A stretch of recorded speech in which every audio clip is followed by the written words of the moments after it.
छत्तीसगढ़ में आपका स्वागत है। आइए चलते हैं आज की खबरों की ओर। हार के डर से बीजेपी की धड़कनें शायद इतनी तेज हो गई है कि बीजेपी अपने बचाव में फिर से फेक न्यूज की शरण में जाती हुई दिख रही है और किसी भी तरह राहुल गांधी को किनारे करना चाहती है। बीजेपी अच्छे से समझती है कि उसका मुकाबला इंडिया गठबंधन से अधिक राहुल गांधी से है। अगर राहुल गांधी को बीजेपी पस्त नहीं कर पाई तो फिर बीजेपी की हार तय है। हालांकि राहुल को हाशिए पर धकेलना बीजेपी के लिए मुमकिन नहीं दिख रहा है, तो फिर से फेक न्यूज और बदजुबानी का सहारा लिया जा रहा है। ये बात मैं क्यों कह रहा हूं ये आपको आगे बताऊंगा, लेकिन उससे पहले आज यानी 19 नवंबर की बात कर लेते हैं। ये तारीख कई मायनों में यादगार है। रानी लक्ष्मीबाई और पूर्व प्रधानमंत्री इंदिरा गांधी का आज जन्मदिन है। इसके अलावा आज ही के दिन 2021 में पीएम मोदी ने उन 3 कृषि कानूनों को वापस लेने का ऐलान किया था जिसके विरोध में किसान साल भर से धरने पर बैठे थे। सबको इंतजार 3 दिसंबर का भी है, जिसमें विधानसभा चुनावों की बाजी किसके हाथ में रही ये सामने आ जाएगा। वैसे विधानसभा चुनावों में इस बार बीजेपी के लिए हार के आसार बन रहे हैं। इसके संकेत खुद प्रधानमंत्री नरेंद्र मोदी दे रहे हैं। 5 में से 3 राज्य मिजोरम, छत्तीसगढ़ और मध्य प्रदेश में मतदान हो चुके हैं और अब राजस्थान और तेलंगाना में सियासी हलचलें तेज हो गई हैं, बढ़ गई हैं। कांग्रेस और बीजेपी दोनों की तरफ से चुनाव प्रचार में तेजी लाई जा चुकी है। इस प्रचार में गारंटियों और वादों की झड़ी लगी हुई है। खासकर कांग्रेस अब सीधे गारंटी देने वाली जुबान बोल रही है, जिसमें पता चलता है कि वो सत्ता संभालने के लिए बिल्कुल तैयार है। उसे पता है कि सत्ता में आते ही कौन से काम करने हैं, किन बातों को प्राथमिकताएं देनी है।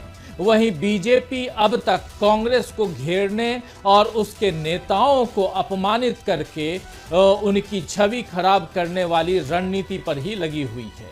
खुद मोदी अब ट्रोलर्स वाली जुबान बोलने पर उतर आए हैं।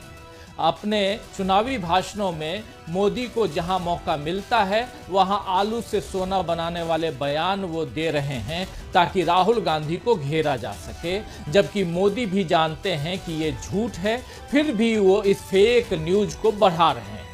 एक तरफ बीजेपी में मोदी से लेकर नड्डा तक तमाम नेता राहुल गांधी को ही फिर से घेरने में जुट गए हैं, तो वहीं राहुल गांधी दोगुने चौगुने जोश के साथ ये बता रहे हैं कि इस बार कांग्रेस ही आ रही है। राजस्थान के भरतपुर में विपक्षी पार्टी कांग्रेस को फिर से पीएम नरेंद्र मोदी ने भ्रष्टाचार के नाम पर घेरा और कहा कि कांग्रेस के लॉकर से सोना निकल रहा है और ये आलू से बना हुआ सोना नहीं है, असली सोना है। इससे पहले मध्य प्रदेश में भी मोदी ऐसा ही बयान दे चुके हैं। दरअसल 6 साल पहले 2017 में राहुल गांधी के भाषण की एक क्लिप बीजेपी ने वायरल की थी, जिसमें राहुल गांधी एक मशीन के बारे में कहते हुए सुनाई दे रहे हैं कि यहां से आलू डालो, वहां से सोना निकालो। राहुल के इस क्लिप को संबित पात्रा और अमित मालवीय जैसे बीजेपी नेताओं ने सोशल मीडिया पर शेयर किया। फिर बीजेपी की ट्रोल आर्मी काम पर लग गई और देखते ही देखते ये बात फैला दी गई कि राहुल गांधी आलू से सोना बनाने की बात कह रहे हैं। राहुल गांधी को मूर्ख, नौसिखिया और खेती किसानी के कामों से बिल्कुल अनजान बताने का काम इस फेक वीडियो में किया गया। इसके बाद बीजेपी को जहां मौका मिलता वो इस गलत बात को पूरे सच की तरह पेश करती। उसका मकसद साफ था कि किसी भी तरह राहुल गांधी की छवि बिगाड़े, क्योंकि बीजेपी जानती है कि वो कितने भी बड़े और मजबूत नेता को अपने सामने झुका सकती है, उन्हें ईडी और सीबीआई के नाम पर दबा सकती है। लेकिन राहुल गांधी या गांधी परिवार में से किसी को भी दबाना या झुकाना उसके लिए संभव नहीं हो रहा है। इसीलिए वो राहुल गांधी को बदनाम करने की कोशिश करती रही और इस बार ये बीड़ा मोदी ने उठा लिया है। हालांकि आलू से सोना वाले बयान का जो जिक्र मोदी कर रहे हैं उसमें खुद उनका नाम भी शामिल है। जरा आप इस वीडियो को देखिए। ऐसी मशीन लगाऊंगा, इस साइड से आलू घुसेगा, उस साइड से सोना निकलेगा। इस साइड से आलू डालो, उस साइड से सोना निकालो, इतना पैसा बनेगा आपको पता नहीं होगा क्या करना है पैसे का। मेरे शब्द नहीं है, नरेंद्र मोदी जी के शब्द हैं। तो राहुल गांधी ने ये भाषण 12 नवंबर 2017 को दिया था, जिसमें राहुल गांधी ने पीएम मोदी पर तंज कसते हुए कहा था, कुछ महीने पहले यहां बाढ़ आई थी, तब पीएम मोदी ने कहा था 500 करोड़ रुपए दूंगा, एक भी रुपया नहीं दिया।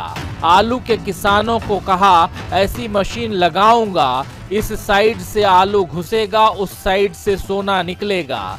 मेरे शब्द नहीं हैं, नरेंद्र मोदी के शब्द हैं। तो आपने सुना कि राहुल गांधी कह रहे हैं कि ये मेरे शब्द नहीं हैं बल्कि नरेंद्र मोदी के शब्द हैं। हालांकि राहुल गांधी ने तब किस आधार पर कहा था कि ये मोदी के शब्द हैं, इसका कोई रिकॉर्ड नहीं है।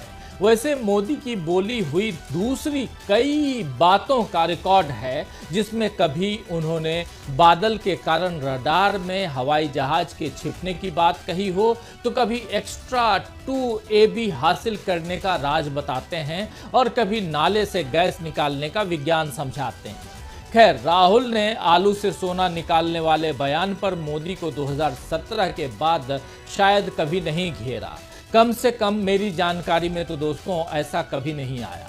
हो सकता है कि राहुल गांधी को समझ आ गया हो कि उन्होंने बिना किसी पुख्ता आधार के ये बात कही थी, इसीलिए फिर इसका जिक्र उन्होंने नहीं किया। लेकिन बीजेपी ने इस बयान को आधे अधूरे तरीके से पेश कर राहुल गांधी को बार बार घेरा और अब मोदी इसी मुहिम में लग गए हैं। दरअसल मोदी किसी भी तरह बीजेपी को सत्ता में लौटाना चाहते हैं, लेकिन जनता ने उसे ये मौका दिया, तो उसके बाद वो क्या करेंगे ये भी मोदी के लिए बड़ी उलझन है।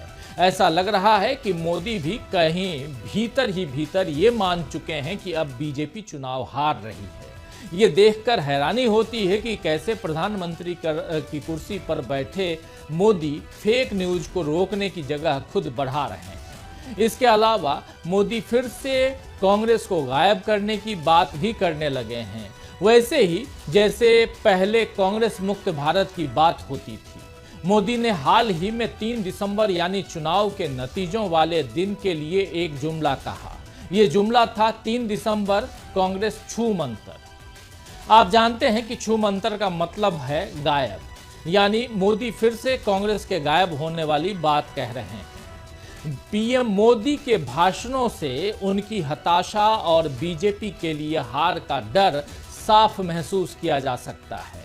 3 दिसंबर को बीजेपी अगर हारती है तो उसके लिए सोशल मीडिया पर जो जुमला चला है उसमें कहा गया है कि 3 दिसंबर बीजेपी